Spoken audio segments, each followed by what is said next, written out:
Congratulations on reaching your retirement eligibility. You've served a full career. It's time to go and hang up that uniform and see what's next in life. But how do you want to go out? Do you want to do nothing, just quietly retire? Are you more of a cookout person? I'm happy to fire up my smoker and get a nice Boston butt on the grill or some ribs, maybe a brisket. That works for me too. Or would you like to hold a retirement ceremony? A retirement ceremony is a wonderful way to thank all of your friends and your family for all the support they gave you through your military career, helping to hold down the fort on all those deployments and mobilizations and so forth. The point is, none of us got to the point of retiring without a solid support network, and it's only appropriate we should thank them. So, how will you organize a retirement ceremony? That's what's coming up in today's episode.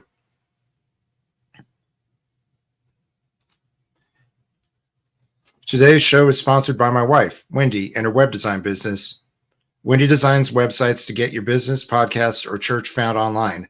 An expert with Elementor and WordPress, she designs bespoke websites to level up your online presence and boost your business. If you're looking for a fresh website or someone to maintain your current site, head on over to wendycoop.com and book a free good fit call. Now back to the show. Huzzah and welcome to DD214, the podcast for people leaving the military. I'm your host and retired veteran, Eric. Welcome to the show. The mission of the DD214 podcast is to provide a place for veterans and transitioning service members, a place where we can share our experiences and insights to improve the body of available information for the betterment of our community. So let's talk about retirement ceremonies. It's an appropriate way to thank your friends and your family for all the support they gave you throughout those 20 plus years of going on deployments, potentially going into harm's way. Particularly over the last 20 years, my entire career was defined for the most part by the global war on terror, and the deployments I went on supported that. Of course, there were a lot of underway periods where we were out training or doing this, that, or the other. And I could not have done it without a family to hold things together while I was gone for all those months. So when I decided to hold a retirement ceremony, there were a couple of things to consider. I'm not sure how the other services provide for it, but I'm sure it's very similar.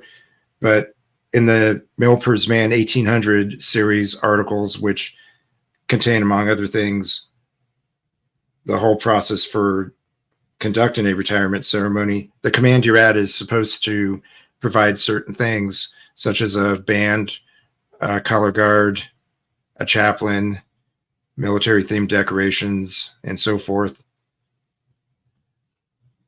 But because I am a graduate of the Naval Academy, as is my wife, Wendy, I was able to request the use of Memorial Hall, which is a ceremonial space on the academy, to hold my retirement ceremony. And they have a standard setup that consists of a couple of podiums, one for the Master of Ceremonies, one for the official party, chairs arranged in two sections, a red carpet, some bullets to decorate the red carpet, and a band.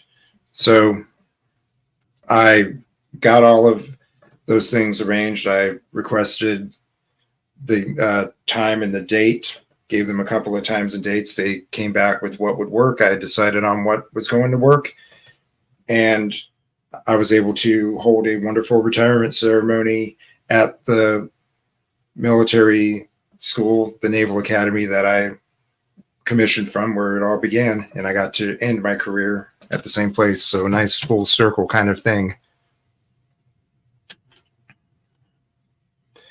Of course, when you're going to hold a ceremony, you've got to plan for it, and that can take time.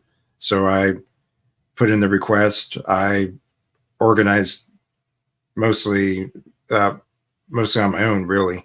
I did have help from Wendy and one of our mutual friends who printed out the retirement ceremony programs that I wrote and put together, and then I emailed that file to her, and she printed out all the copies. So that was pretty wonderful. Getting the invitations out. So the Air Force has a wonderful website. It's called e-invitations, and you may have seen those emails coming from your friends who are getting ready to retire, and you click the link, you put in the little 4-digit code, an animated envelope opens up, and a card pops out on your screen with all the details. I did that. It's great. In fact, they brag in their banner about how much they've saved, and you can see that if you're looking at the slideshow here on my YouTube channel. If you're listening to it, though, it was something like we've saved $192.6 million. So there's metrics for that. And again, that's money you're saving because you're not having to buy all those cards, all those envelopes, and pay for all that postage to get those cards out. And well, half the time we don't even know our friends' addresses anymore because, especially in the military, we move around so much. It's as long as they keep their phone number unchanged, that's pretty much all we need. So that's a nice little logistical thing to definitely consider when you're setting up your retirement ceremony. And who's going to plan it? Some people will have somebody else do all the planning for them. Ultimately, you're the approver as the retiring person to say yes or no to the proposals. But for me, I just prefer to arrange it myself. I'm an empty nester already, and I didn't want to burden anybody, to be honest. So I just started setting up the things myself. I did have Wendy help with contacting the Officers Club and looking at options for holding a reception, which we did. So there are a lot of things. You have to have the venue for the retirement. You have to have a place to do the reception if you're going to do a reception. That's, of course, optional. And then what kinds of events do you want? How do you want the ceremony to go? Even the uniform. That's the nice thing about setting up your retirement ceremony. It's the one time in your whole career where you can make it go exactly the way you want it to go, and nobody can tell you no. I mean, within reason. I know years ago people were doing their promotion ceremonies and such at Hooters and such. Then the big Navy, air quotes, decided to crack down on that because those pictures were showing up on Facebook and it wasn't the optic that the Navy, of course, wanted. So they put some measures in place where it had to be something appropriate and so forth. So I'm not sure if anybody's ever tried to do a retirement ceremony at a Hooters. It definitely wouldn't be my thing. So, of course, I wrote up a notice with the schedule of events, the uniform, and identifying individuals who were going to be doing certain things for the ceremony. And of course, I talked with them all beforehand and got them to agree. So my master of ceremonies was a young man, lieutenant, who was teaching history at the time.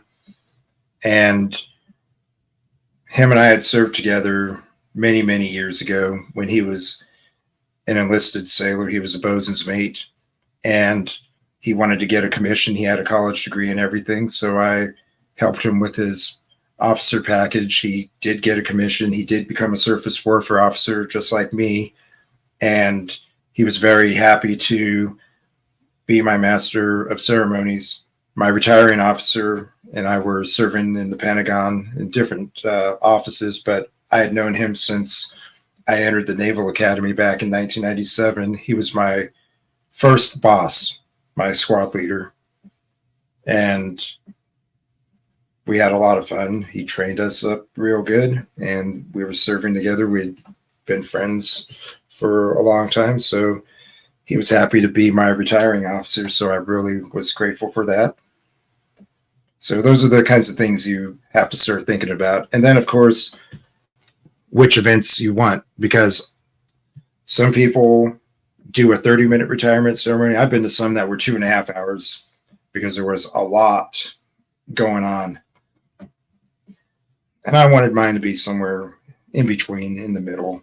So there's basically an a la carte menu of certain things that you can incorporate into your ceremony or not. And so I did make some decisions on that. So a typical sequence of events starts with everybody shows up, the official party, that being the service member family and the retiring officer and such, typically will meet somewhere and then do a formal arrival together.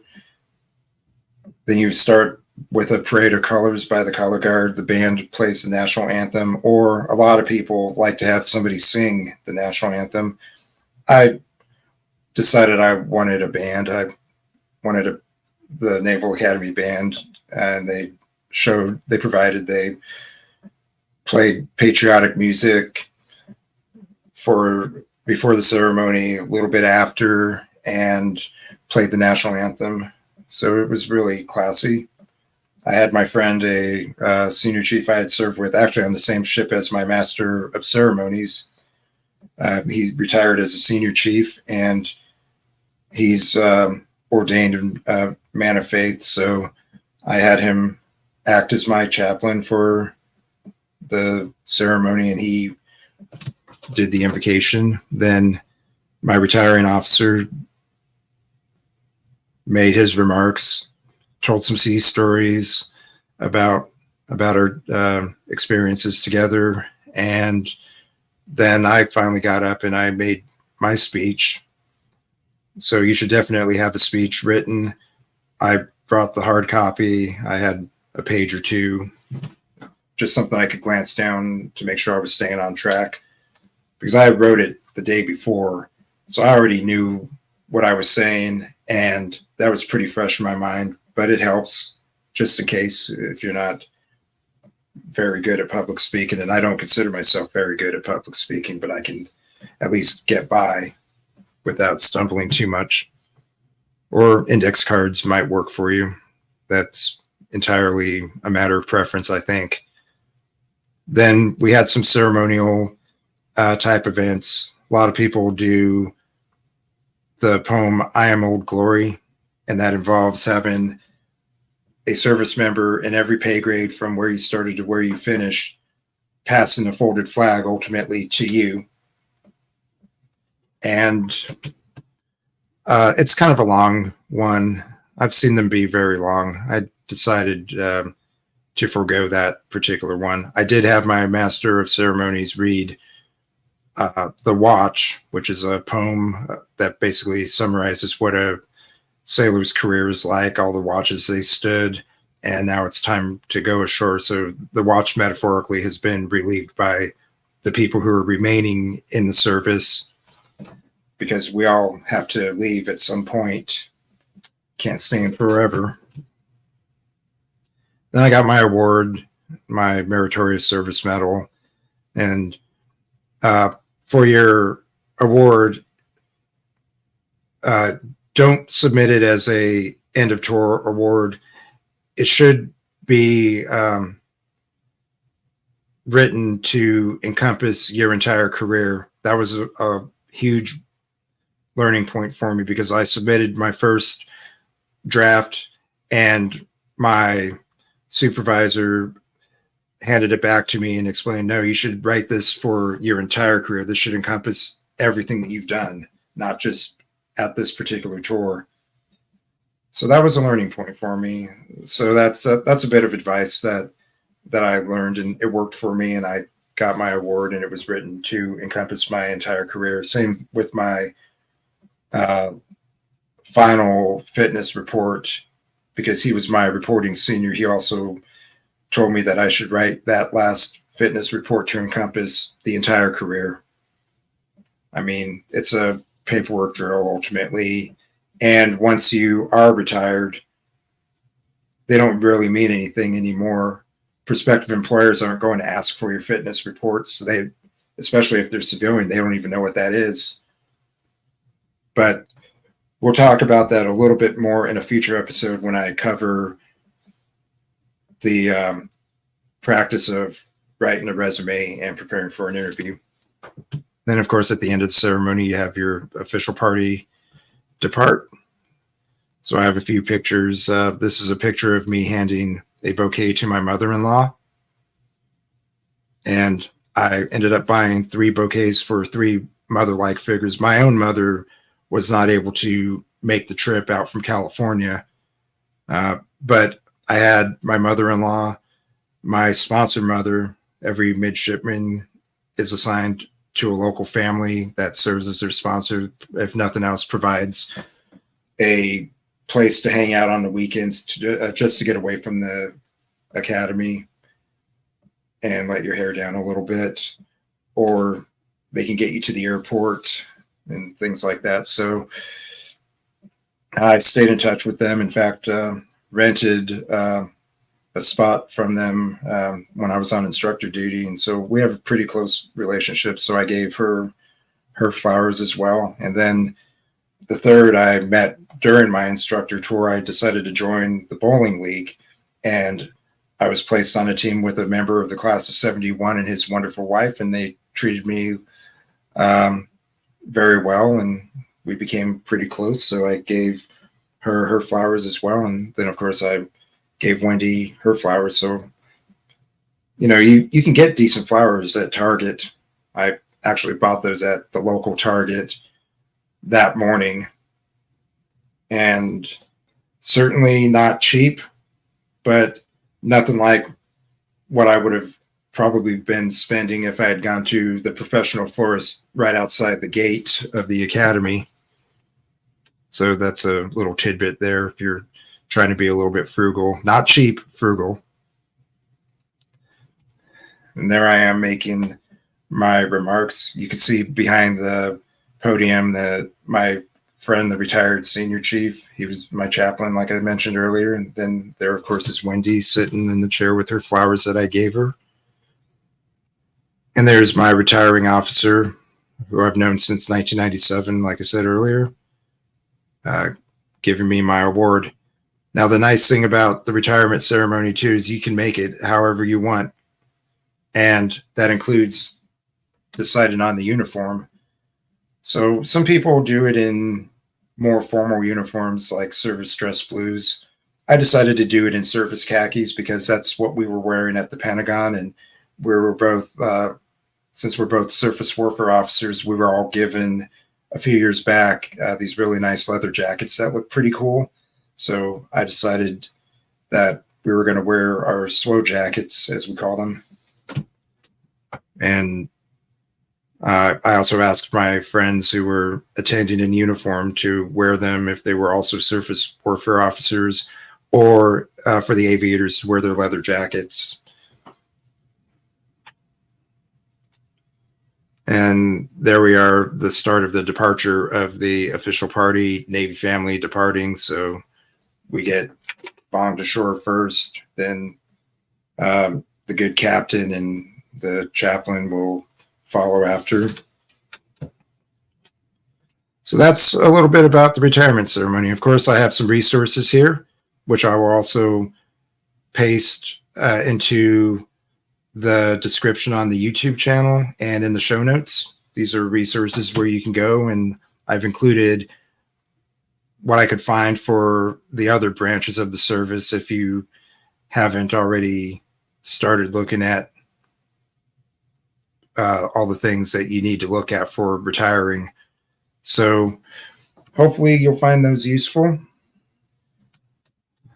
So thank you again for tuning into this episode.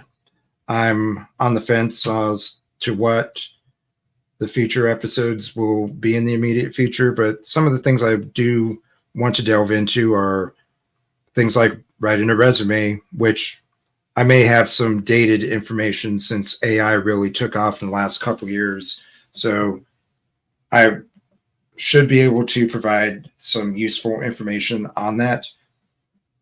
I actually wound up crafting what I thought was a pretty good format for a resume that landed me both a full-time job and a part-time job. Regrettably, I don't work at either of those companies anymore, but I did for about 1.5 years. So it was interesting, to say the least, and for the most part, rewarding. But another thing is about purpose in life, and I think that's another episode just waiting to happen, because let's face it, you've served, you're getting ready to transition out, and while you serve, you have a sense of purpose, you have a calling, you have a mission. What happens next when that disappears, that evaporates into thin air? Some people find it in other callings and become quite successful with a second career.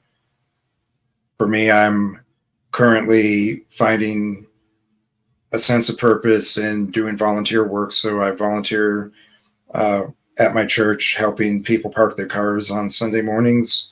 And I also spend most of my Saturdays at the local museum ship, the Jacksonville Naval Museum, USS Orlick, Gearing class destroyer that was in service from 1945 to 1982 with the U.S. Navy, and from 1982 to 1998 with the Turkish Navy. So those are both places where I feel energized, motivated. I also belong to a club called the International Plastic Modeler Society. So I'm building models of ships mostly, and some aircraft as well, the occasional car. And it's another place where I can find some purpose, and a place where a lot of the people, not everybody, but a lot of the people are veterans, so they understand, and we kind of have a commonality there, a common bond. Of course, our bond also being our enjoyment in creating plastic model kits and making them really cool by adding all kinds of modifications and such. So those are all kinds of things I'd like to talk about. Also about finances, maybe a little bit. There are some military veteran YouTubers out there who have finance-oriented channels, and retirement planning is certainly something important. And if you're currently serving, or if you're working for the federal government as a civilian now, if you're not contributing to your thrift savings plans, you definitely need to start making those TSP contributions. It's only going to set you up for success in your retirement years. In fact, when I checked my TSP balance a couple weeks ago, I was very impressed with that, how much I actually had in there. And I hadn't made contributions in a couple of years, but it was definitely considerably more than what I remember it being. So retirement plans do work. It's basically a 401k, but with a different name. So yeah, those are all things I'm looking at doing here in the future. So thank you for tuning into this episode. Be sure to follow the show on your favorite podcast app or on my YouTube channel. And that way you'll know every time there's a new episode. And be sure to share this episode with your fellow service members and veterans. Again, my name is Eric, and this is the DD214 podcast. Until next time, huzzah.